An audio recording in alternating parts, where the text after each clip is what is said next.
El mensaje de hoy lleva por título Manifestados para declarar. Dios desea manifestar a cada persona, a cada uno de ustedes presentes, a cada uno de aquellos que nos escucha por medio del internet. Dios quiere manifestarse en la vida de ustedes para declarar lo que Dios quiere intencionar con la vida de ustedes. Mira para esto, por donde voy. Vamos a ir a Levítico 16 y después voy a terminar. Mire, le voy a dar una enfocada neotestamentaria a esto bien especial. En Levítico voy a leer 5 versos de la Biblia nada más. Levítico 16. Vayan conmigo allá, por favor. Nos vamos a ubicar aquí en la Escritura y vamos a arrancar. Levítico 16. Como dice el mismo libro, este es un libro de la Biblia que es exclusivamente para entender el sacerdocio de Leví, ¿ok? Y de Aarón, que fue el sumo sacerdote. Yo le doy gracias a Dios que acabo de tener hace un añito a un niño llamado, a un nietecito llamado Aarón, que yo sé que ese es el que va y se ha manifestado en este mundo para ayudar a los hermanitos a que sirvan a Dios. Porque alguien te tiene que ayudar a ti y a mí para que sirvamos a Dios. Yo no sé si nos damos cuenta de eso, que siempre hay alguien en la vida nuestra cerca que nos ayuda a servir a Dios.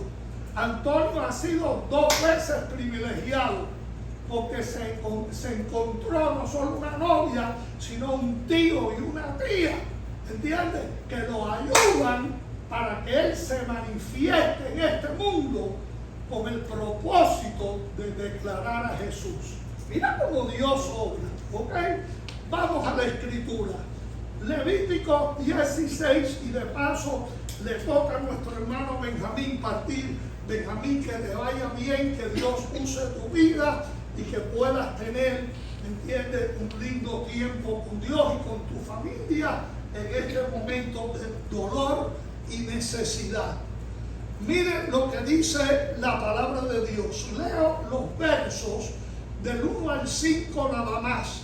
El resto del capítulo, léanselo en la casa para que vean cómo funcionan los enredos que tienen que ver con el sacerdocio y con las ofrendas, ¿ok? ¿Por qué? Porque en la Biblia hay ofrendas para muchas cosas distintas. Nosotros técnicamente nunca en esta iglesia hemos recibido una ofrenda. Nada más hace varios años atrás que recibimos una ofrenda misionera para mandarla para Cuba, ¿ok?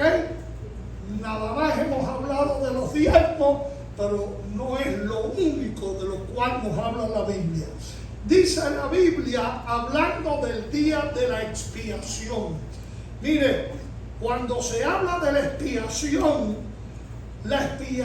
está hablando del día de Yom Kippur.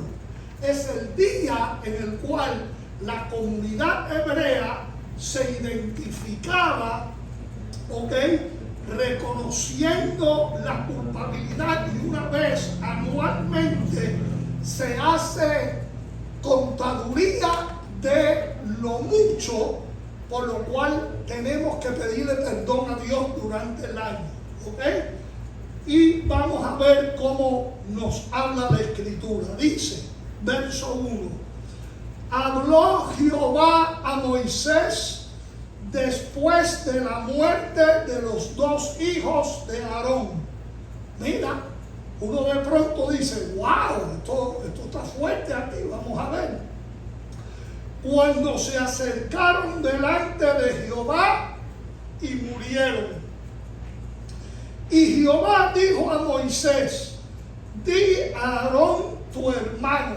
Aquí nos da a entender que Aarón, ¿de quién era hermano? De Moisés. Que no en todo tiempo entre en el santuario detrás del velo. La referencia es al lugar santísimo, delante del propiciatorio que está sobre el arca, para que no muera. Porque yo apareceré en la nube sobre el propiciatorio. Con esto entrará Aarón en el santuario con un becerro para expiación. El becerro era para culpabilidad. En otras palabras, el sacrificio del becerro es por culpabilidad de pecado personal del sacerdote, en este caso de Aarón, el sumo sacerdote, y un carnero para holocausto. Dos tipos de sacrificios distintos, uno para expiación y otro para holocausto, ¿ok? Para olor fragante delante de Dios. Se vestirá de túnica santa de lino, y sobre su cuerpo tendrá calzoncillos de lino. Mira hasta dónde Dios se mete en la privacidad de los sacerdotes y también de cada uno de los creyentes, ¿ok? Porque estamos aquí hablando ya de la ropa interior. Y se ceñirá el cinto de lino, ¿ok? El cinto de lino era de 3 colores distintos, que hablaban de majestad, ¿ok? Algo bien sagrado en la Escritura, ese no es el tema hoy día. Y con la mitra de lino se cubrirá. Son las santas vestiduras.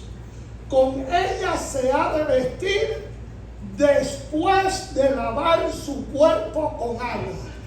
¿Ok? Y de paso, aquí hay un gran consejo para todos nosotros, que antes de venir a la iglesia te bañes. ¿Ok?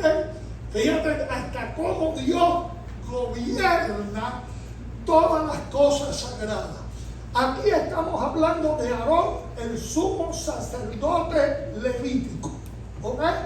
Y nos da un cuadro de cómo tenía que comportarse, y comienza la Escritura diciendo de que Dios le dio muerte a los 2 hijos del sumo sacerdote. Miren, paremos ahí un momento, que si eso te pasa a ti o a mí, cualquiera de nosotros nos aterrorizaríamos, ¿ok? Porque aquí está hablando de que Dios no toma ligeramente cómo nosotros nos comportamos delante de la presencia de Dios, ¿ok? Tú sabes que muchas veces nosotros pensamos muy ligeramente de cómo nos portamos delante de la presencia de Dios. Por ejemplo, David decía que cuando él iba a la casa de Dios, para él era un privilegio abrir las puertas del santuario y entrar. Él veía algo majestuoso en todo eso. El hecho de que nosotros muchas veces ligeramente tomemos eso, hermano, nos debe poner a pensar. Yo me pongo a pensar de pronto en Aarón, de cómo se tuvo que sentir Aarón sabiendo que sus 2 hijos habían sido muertos. Y voy a decir esto ligeramente porque no quiero entrar en detalle. Adivina qué pasó con los 2 hijos de Aarón. Ellos tomaron muy ligeramente el estar en la presencia de Dios. Y uno diría, ¿cómo? Pues así como lo estamos oyendo. Y la pregunta es, ¿y Dios que es justo, que nos aplica la misma regla a todos? ¿Tú crees que Dios no está pendiente de la actitud con el cual venimos a la casa de Dios? Mira, mi hermano, vamos a ser francos. Todos nosotros venimos a la casa de Dios con muchas presiones hoy día. Hoy día yo miro, inclusive aquí en la primera fila, y veo a mi hermano John que él no se ha sentido bien, hoy tendremos que orar por él. ¿Por qué? Porque se le ve en el rostro que ha hecho un sacrificio enorme por estar hoy día aquí en la casa de Dios. ¿Ok? Yo he estado toda la semana, inclusive me la pongo a ver, le digo, tengo un dolor horrible en esta mano. Y lo compartí con una viejita, ¿entiendes? Diciéndole, me duele. ¿De qué? Probablemente sea de artritis, porque ustedes no se han dado cuenta, pero yo me estoy poniendo viejito. ¿Ok? Y cuando tú te pones viejito, mira, te empiezan a dar dolores, y está en la Biblia que así es la cosa. ¿Ok? No vaya a pensar que es nada agradable. Lo que hablo es de cosas que a veces nos perturban. ¿Cómo es posible que Aarón tiene la fuerza de voluntad de estar ante la exigencia enorme de Dios cuando acaba de perder 2 hijos y mantiene una actitud mental y espiritual correcta para no decirle a Dios, ¿por qué me mataste a los 2 hijos? Ponte a pensar la seriedad de lo que acabamos de leer. Y de pronto vemos que Dios es tan exigente con Aarón que está pendiente no solo de su higiene personal, sino está pendiente de la santidad y la pureza de sus vestimentas. ¿Cuántas veces nosotros nos preocupamos por nuestra vestimenta física y simbólica espiritual, de que debe ser de extrema rectitud delante de Dios? Y pensamos ligeramente de esto. Y me pregunto, ¿cuántos pastores hay que muchas veces no toman estos ejemplos en una forma muy crucial y muy particular cuando las lee? Porque yo como pastor leo esto y verdaderamente la primera cosa que pienso es que me debo cuidar de tener el más excelente cuidado cada vez que me paro delante de Dios en el púlpito. ¿Usted no cree que tiene lógica que piense de esa manera?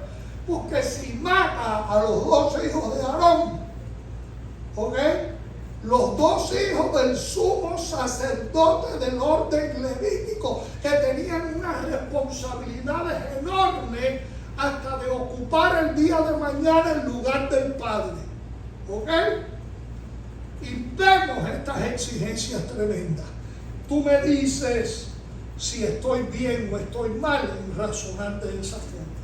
Mire, muchas veces acontecen cosas en la Biblia que son consideradas comunes y no notamos cuán calculadas fueron por Dios, que es muy calculador, porque Dios es súper calculador. ¿Okay? Fíjate si Él es calculador, que todo en el universo funciona de acuerdo a leyes específicas. Nunca usted se ha despertado en un año que tenga de pronto 3 días más o 3 días menos. No. Dios se encarga de que todo funcione a la perfección que Él le ha determinado. Aun cuando gente mala, traicionera y enemistadas con el plan de Dios, tratan de interrumpir la pureza, la obediencia y el protocolo de cualquier hombre, mujer, joven o jovencita, Dios le exacta una demanda. Y pensamos si agradar a Dios es importante o no. ¿Cómo fue el deseo y plan de Jesús cuando vino del cielo? ¿Tú crees que era fácil para el Padre o para el Hijo o aún para el Espíritu Santo determinar el plan para redimir al hombre. Mira, tenía una complejidad enorme que involucraba en particular a el orden levítico.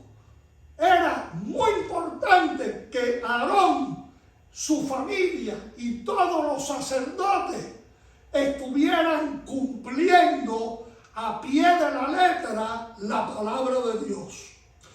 Particularmente, hoy voy a estar identificando al Shurat Hadin.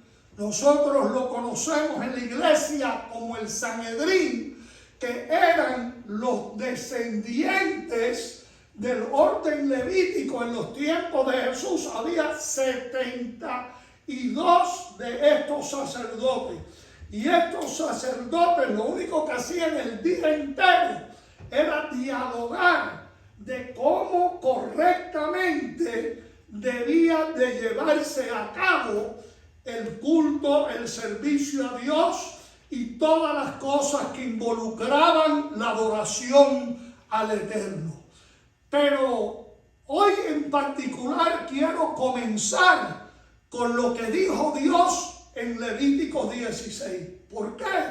Porque no he leído, hermano, todo el resto de las cosas de los sacrificios, pero era algo muy exacto, algo que tenía que ser llevado al pie de la letra, algo que tenía mucho simbolismo, y eran sacrificios que tanto día y noche, o por decir desde el comienzo hasta el final del día, se estaban llevando a cabo y tenían que hacerlo con mucha regulación.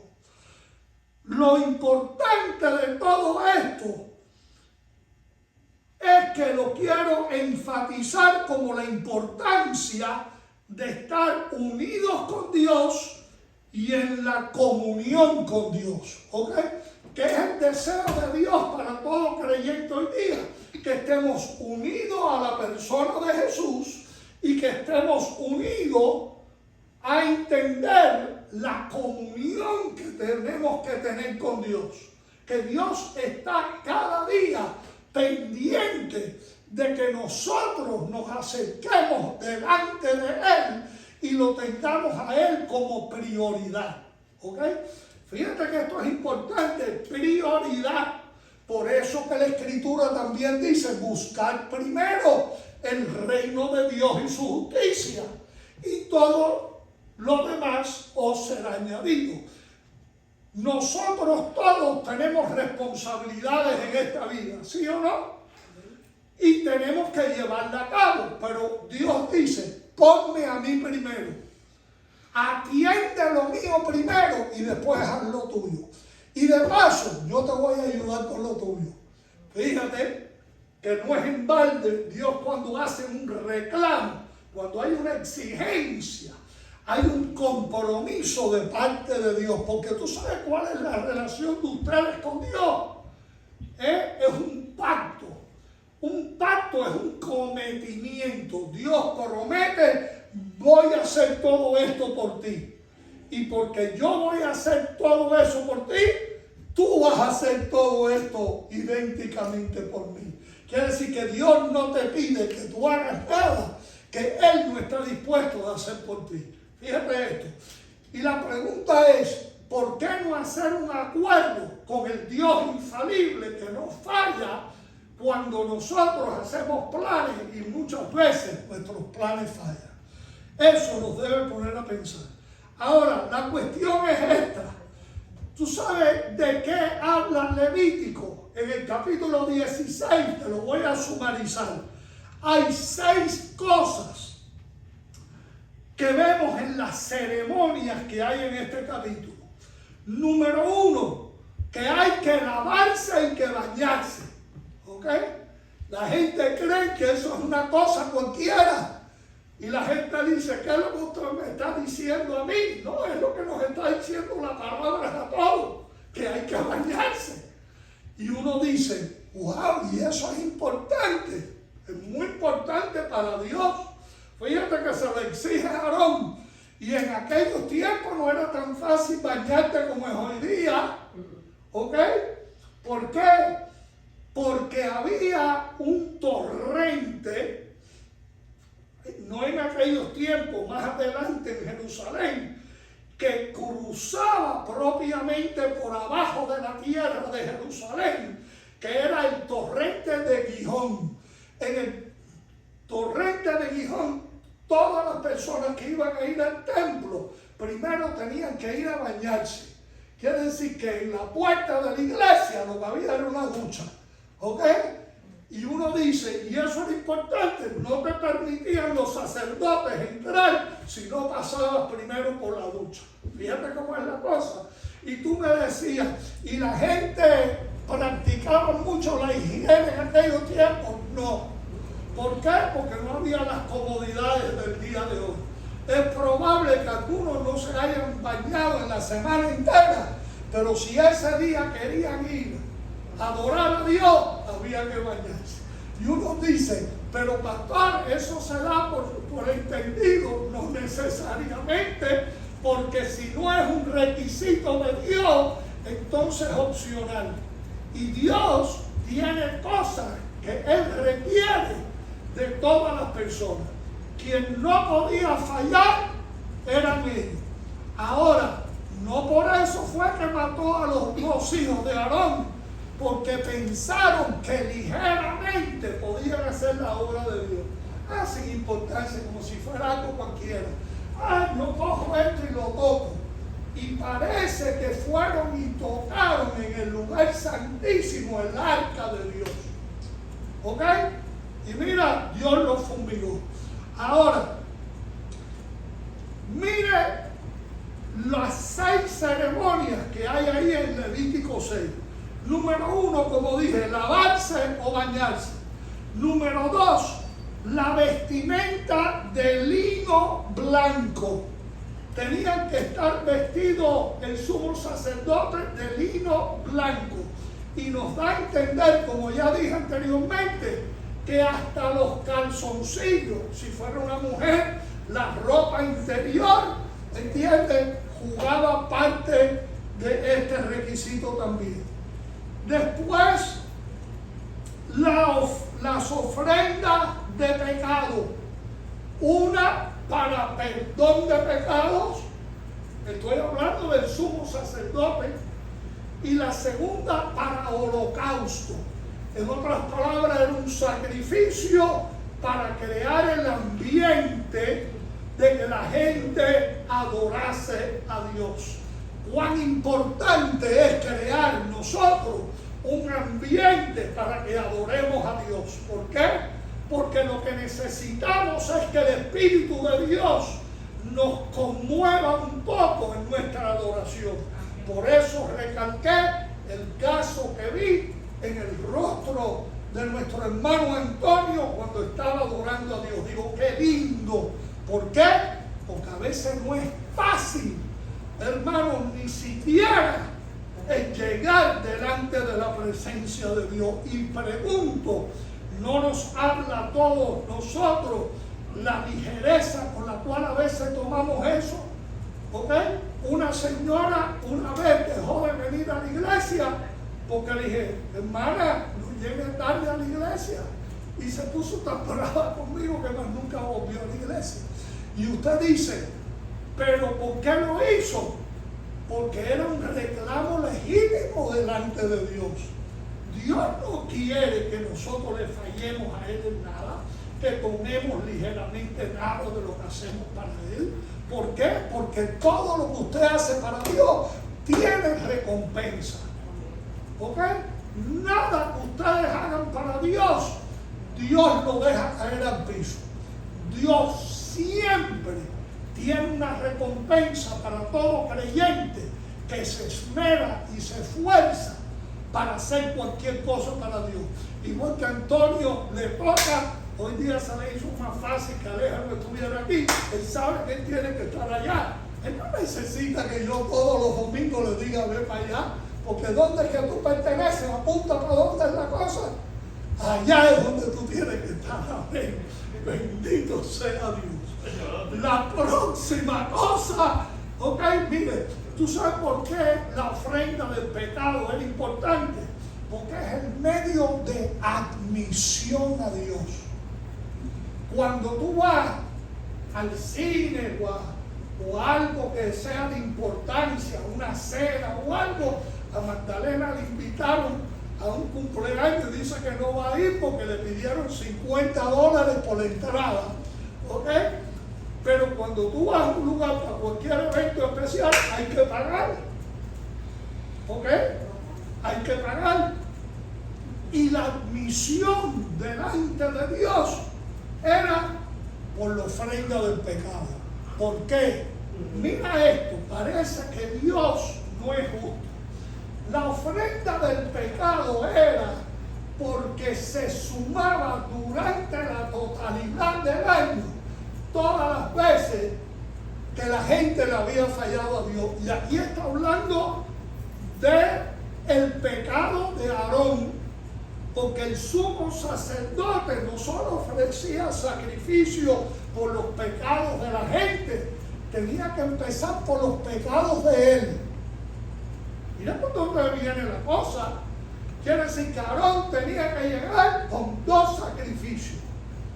Uno por sus pecados y otro por olor fragrante a Dios. ¿Ok? Buscaba expiación por sí mismo y el otro por adoración.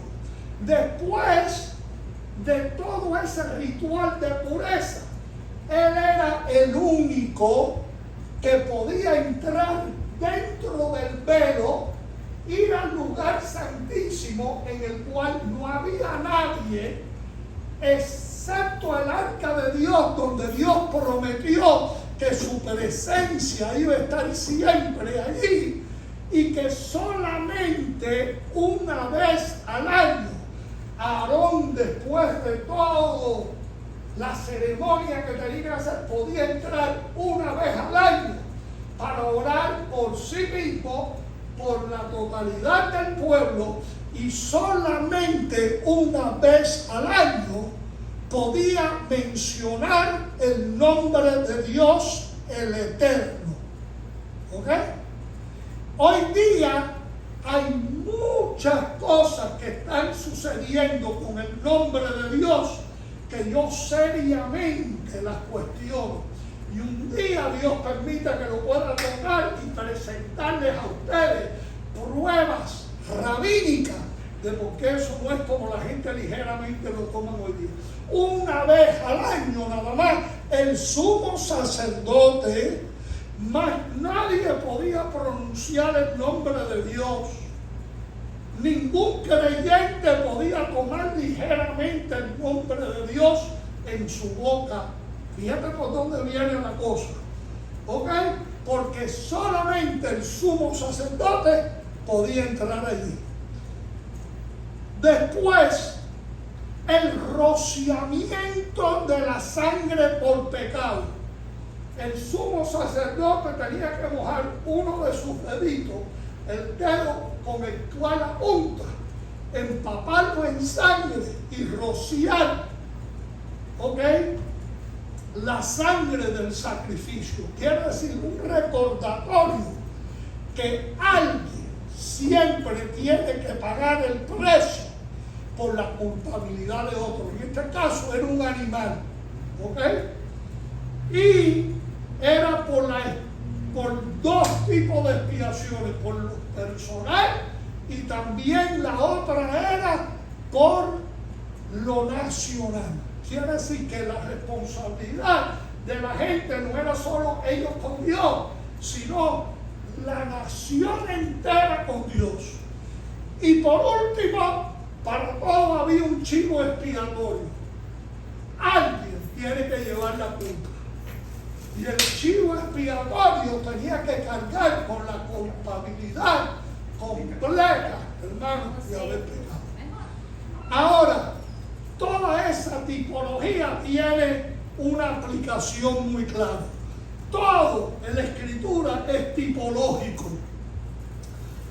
Y toda tipología que vemos aquí en todos los sacrificios tenía que ver con Jesús. Quiere decir, lo que aconteció en un sacerdocio del cual Jesús no era parte, lo iba a afectar a él porque era la obra de Dios. Muchas veces la gente cree que porque ellos, ¿entienden?, no son pastores, no tienen responsabilidad delante de Dios. ¡Ay, qué equivocación más grande! Mire, primero, cuando vemos la ceremonia de que había que bañarse, y yo sé que por lo menos de eso ninguno de ustedes se va a olvidar, ¿okay? Habían dos tipos de lavamiento. Ya les compartí que estaba el mikvah, ¿entiendes?, que era el lavarse, ¿ok? Se acaba de lavar en estos días Antonio. Tenemos todas las fotos y las pruebas, ¿verdad que sí? Antonio y Aleja los bautizamos esta semana pasada y representaba dos cosas: lavamiento por sangre, un recordatorio de que él hace un año le dio su vida a Jesús, y después una confesión pública delante de otro en el cual confirma que él creía que Jesús era su Salvador, y por medio de ello Dios le confirma a él que un día él estará con Jesús en paraíso. Porque no es solo que tú estás confesando, de la misma forma que tú confiesas, ya Dios había confesado lo que él está dispuesto a hacer por ti. Segundo, nosotros hoy día no estamos vestidos de lino fino, nos van a vestir de lino fino, igual que los ángeles están vestidos de lino fino, porque habla de la justicia futura de Jesús, al igual que de la justicia que por medio del sacrificio levítico redimía a la persona de pecado.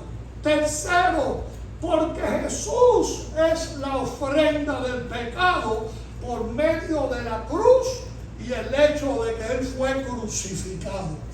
Él se vuelve en sí el sacrificio por todos nosotros. En otras palabras, Él muere para que tú no mueras.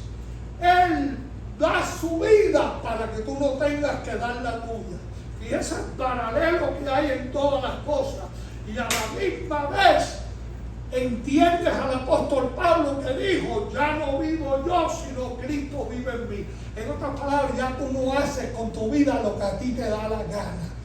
No. De ahora en adelante, tú que has sido redimido por la sangre, haces lo que dice Jesús y más nada. Lo que tú piensas, lo que tú opinas y de todo no juega ningún papel. Es como Él dice y se acabó. No hay otra forma de hacer las cosas, porque esa es la condición que Él establece.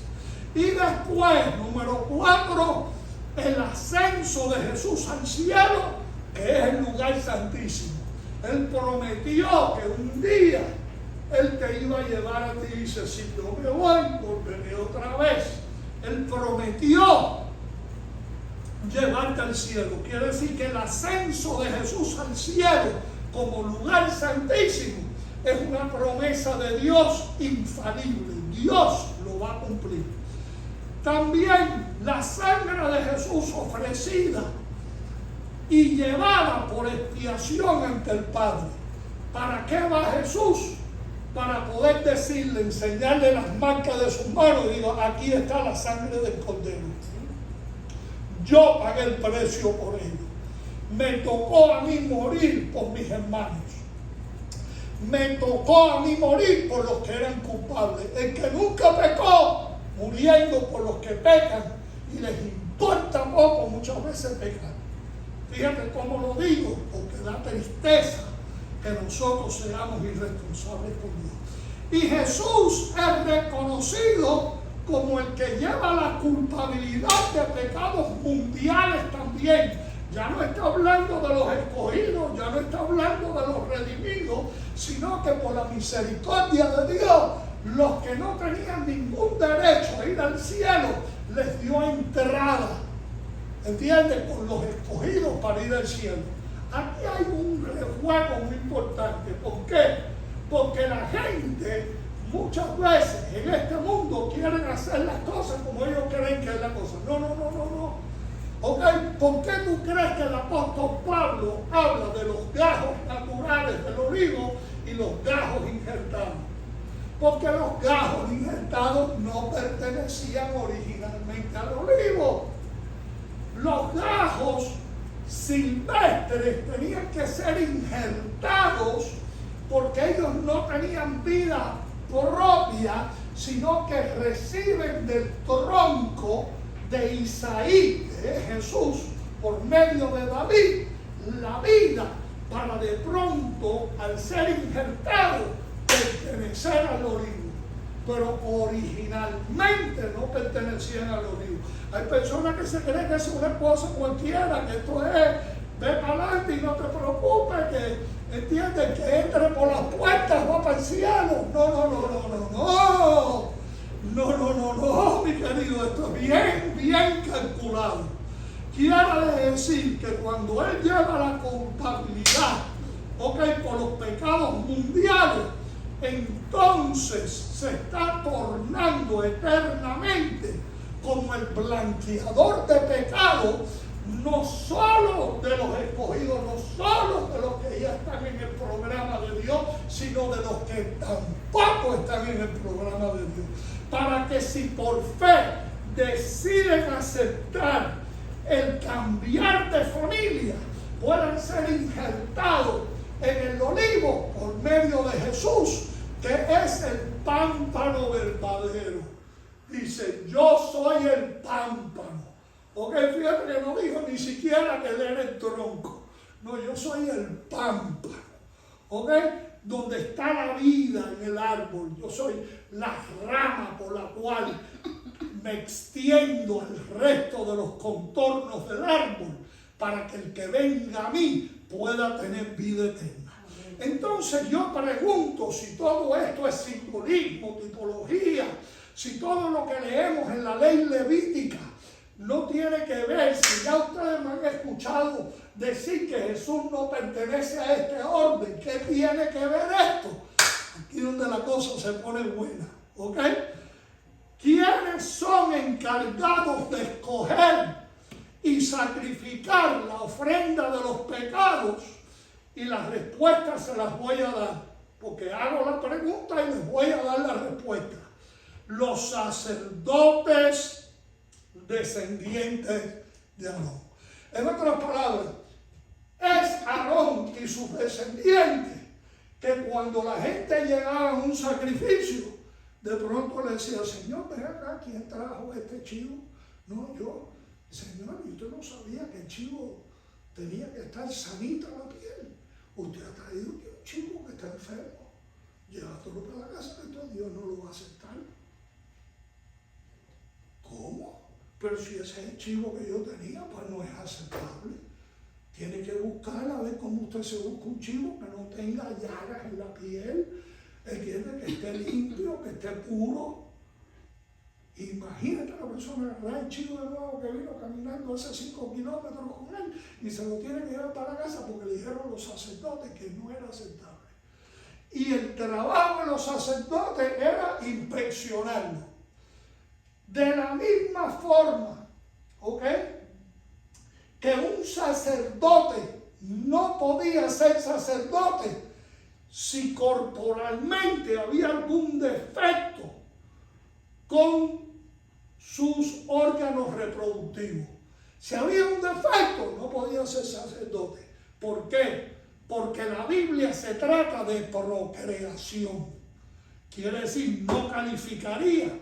De la misma que un sacrificio tampoco calificaría. Entonces, solo ellos pueden escoger el sacrificio. Fíjate que Jesús no es del orden levítico, pero solo el orden levítico puede escoger el sacrificio. Y cuando la gente traía los sacrificios, ahí estaban los sacerdotes todos chequeando. El que no tenía mucha experiencia le preguntaba al que tenía experiencia, mira que tú crees de esto, mira cómo tiene la pezuña de una de las patas, ¿Es eso aceptable o no?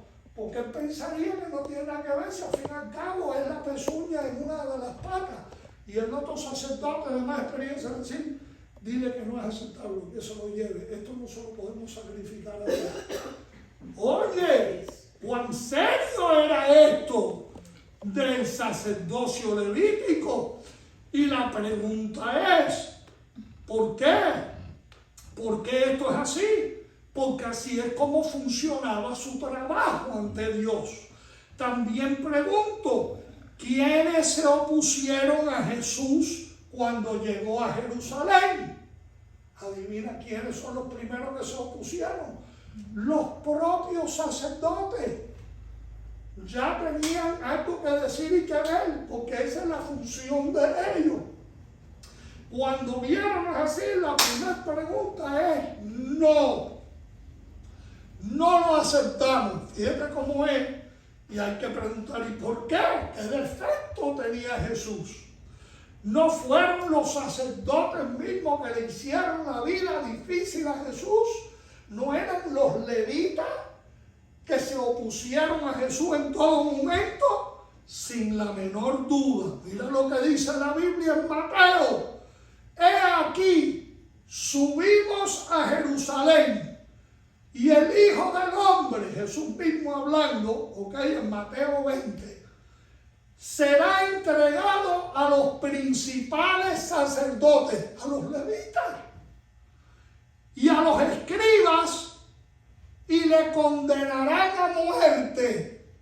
Entonces la pregunta que hago ahora se complica más todavía. ¿Por qué es que Jesús, llegando a Jerusalén, le están esperando los levitas, los sacerdotes, y se encarnan en Jesús en condenarlo a muerte? Fíjate, los sacerdotes, y tú me dirás, ¿y por qué? Porque eso es lo que ellos hacen. Ellos determinan si sí o no es aceptable el sacrificio. Y van a buscar todos los defectos que puedan buscarle a cualquier sacrificio para decir no es aceptable. Marcos en el capítulo 10 dice, y le entregarán a los gentiles. Quiere decir que no solo lo condenaron a muerte, sino que siendo judíos van a los gentiles, que eran los romanos, y le dijeron, mátenlo. Eso no funciona así. No podía funcionar de esa forma. Así no es que era la cosa. Marcos también dice en el capítulo 11 y verso 27, y andando él por el templo, hablando de Jesús, vinieron a él los principales sacerdotes, el Shurat Hadin, los 72 más sabios de todos los rabinos de aquel tiempo, a preguntarle, a cuestionarlo, los escribas y los ancianos, 3 grupos, somos sacerdotes. Vinieron los principales sacerdotes, plural, vienen también los escribas, los que escribían la ley y los que copiaban la Torá, venían también a dar sus opiniones, y después venían los ancianos que ya tenían cierta fama de ser gente muy sabia en la palabra de Dios, para determinar qué es lo que iban a hacer con Jesús. Y buscaban, dice Marcos 14:1, los principales sacerdotes. Mira cómo otra vez aparece ese término compuesto, los principales sacerdotes. Y los escribas, cómo prenderle por engaño y matarle. Y la pregunta es, ¿por engaño? Estas no son las personas que tienen que dar un veredicto correcto delante de Dios. Estos no son los encargados de determinar, ¿entiendes?, si es correcto o no, de poder distinguir entre lo bueno y lo malo, de poder saber si una cosa es de Dios o no es de Dios, si esa es la función de ellos. Marcos 14:10, en el mismo capítulo dice también, entonces Judas Iscariote, uno de los 12, ¿ok? De los 12 discípulos, Judas Iscariote, fue a los principales sacerdotes para entregarlo. Marcos 14:10. Quiere decir que ahora viene uno del círculo inmediato de Jesús, que va y busca a los principales sacerdotes, los que querían condenar a Jesús, ¿ok? Y dice que va a hablar con ellos para entregárselo. Quiere decir, Judas Iscariote vende a Jesús, ¿ok? Él lo vende, lo traiciona. En ese mismo capítulo 14 de Marcos, dice el verso 55, y los principales sacerdotes, fíjate que están por todos lados los principales sacerdotes, todos discutiendo acerca de este Jesús, y todo el concilio, la totalidad ahora del Shurat Hadin completo, se pusieron de acuerdo que estaban buscando testimonio contra Jesús para entregarle a la muerte. Todo esto tenía que ver qué iban a hacer con Jesús. Y cada vez que se va cerrando este embudo es para matar a Jesús. Y quien lo está determinando son los principales sacerdotes. Dice, pero no lo hallaban. Fíjate, lo querían matar, lo querían entregar, pero no lo encontraron. La cuestión es que todo tiene su tiempo. Tú sabes que el diablo mismo quisiera matarte a ti y a mí. ¿Sabes cuántas veces el diablo ha tratado de matarme y aquí todavía estoy? La gente no se dan cuenta que si ustedes están vivos es porque Dios tiene todavía un propósito con la vida tuya. ¿Ok? Ustedes se han manifestado en este mundo para declarar la gloria de Dios.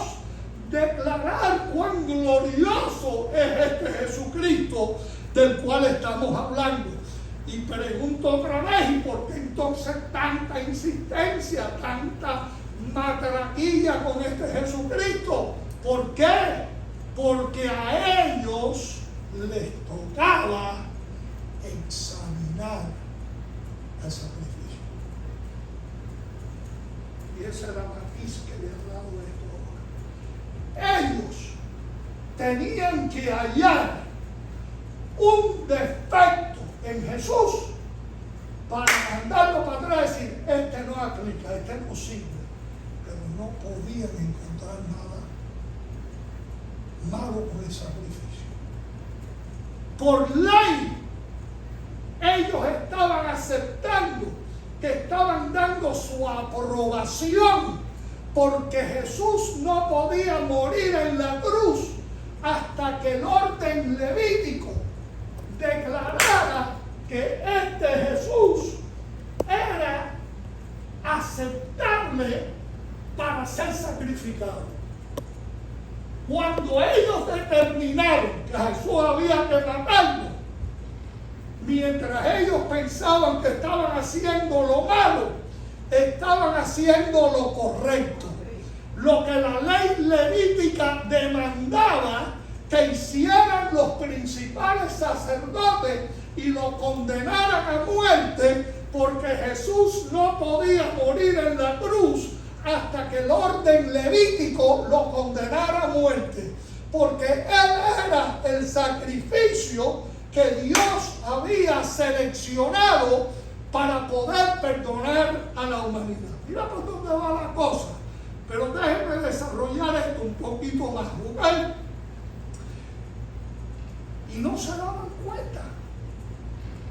El problema es que la respuesta es no y sí. No, porque no entendían el plan de Dios como era. Y sí, porque la función de ellos era buscarle un defecto al sacrificio. Ellos tenían que encontrarle algún defecto.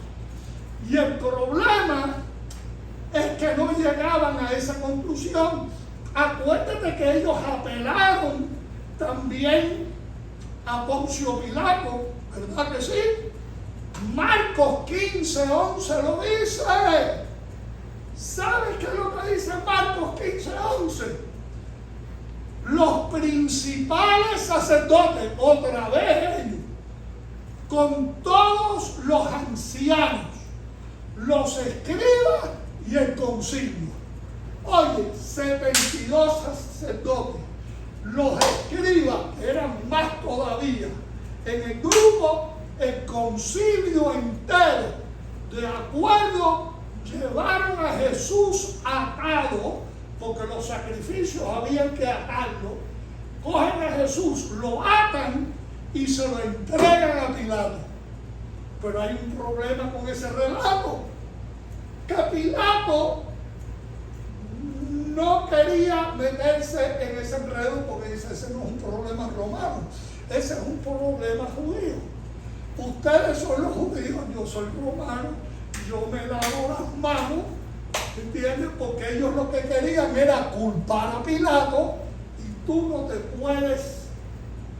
puedes echar la culpa a nadie de los pecados en los cuales tú estás involucrado. Fíjate cómo es la cosa. Marcos 15:3 dice lo siguiente: y los principales sacerdotes le acusaban, falta una palabra, ¿la saben? Mucho. Los principales sacerdotes lo acusaban por todas las partes, no paraban de acusarle.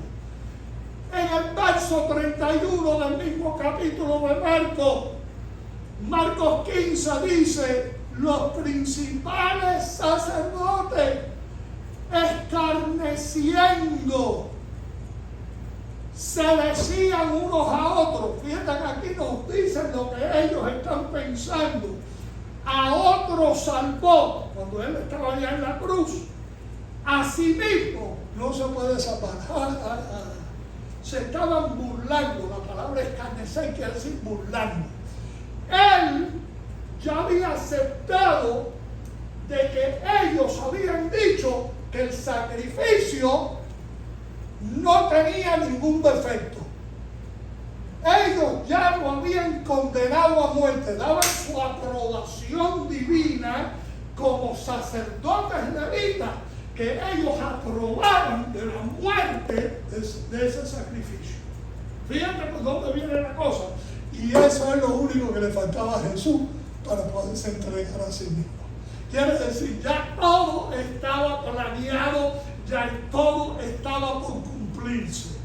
Y Lucas, estoy trayendo otro escritor ahora, en el capítulo 23 y verso 4 dice, y Pilato dijo a los principales sacerdotes, a la gente, a los principales sacerdotes y a la gente, ningún delito hallo en este hombre. Me lavo la mano. Este hombre no ha hecho nada malo, pero ya lo habían condenado. Ya ellos querían que lo mataran ya. Juan, en el capítulo 19, casi terminando el Evangelio de Juan, dice, cuando le vieron los principales sacerdotes y los alguaciles, mira toda esta combinación, principales sacerdotes y escribas, principales sacerdotes y ancianos, principales sacerdotes y alguaciles, los sheriffs, los policías, dieron voces diciendo, crucifícale, crucifícale. Ya no solo eran los sacerdotes diciendo crucifíquenlo, sino toda la gente. Ya todo el mundo quería, entienden, que lo crucificaran y acabaran con esto. Y Pilato les dice, tomadle vosotros y crucificadle. No me echen esa responsabilidad a mí. Ustedes agárrenlo y crucifíquenlo, porque yo no hallo delito en él. Quiere decir que por ley romana Jesucristo era inocente. pero los principales sacerdotes son los que lo condenan. Y pregúnteme usted a mí ahora, ¿había alguna voz contraria que diese testimonio de Jesús? Sí, pero hay un problema con esa voz. Que la voz que sí hablaba a favor de Jesús tenía que probar que él era de los principales sacerdotes. Pero si todos estaban en contra, ¿de dónde Dios se lo va a inventar? Sí lo había, y curiosamente era sacerdote descendiente levita del orden de Aarón, también el que lo introduce al mundo, descendiente de Zacarías, sacerdote también, levita de la misma familia de Aarón, que dice algo curioso del testigo, no de Jesús, del testigo. Lucas capítulo 1, versos 67 en adelante, 10 versos.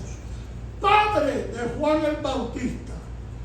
Eso hace a Juan el Bautizador sacerdote calificado para declarar a Jesús como sacrificio aceptable ante Dios Padre, y su madre Elizabeth, la madre de Juan, que era prima de María, la madre de Jesús, también descendiente de Aarón, del orden sacerdotal levítico. Si dos que están de acuerdo, y tres, cuando combinamos a María, Elizabeth y Juan el Bautista, que fue el que declara: he aquí el Cordero de Dios que quita los pecados del mundo. Quiere decir que la gente no entiende que ese loco que está en el desierto allá solo, comiendo grillos, ¿ok?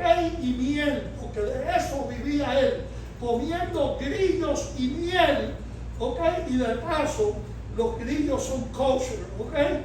La gente de pronto no se lo han puesto, es el único que es kosher. Bien declaró Juan el Bautista que Jesús era el Cordero de Dios.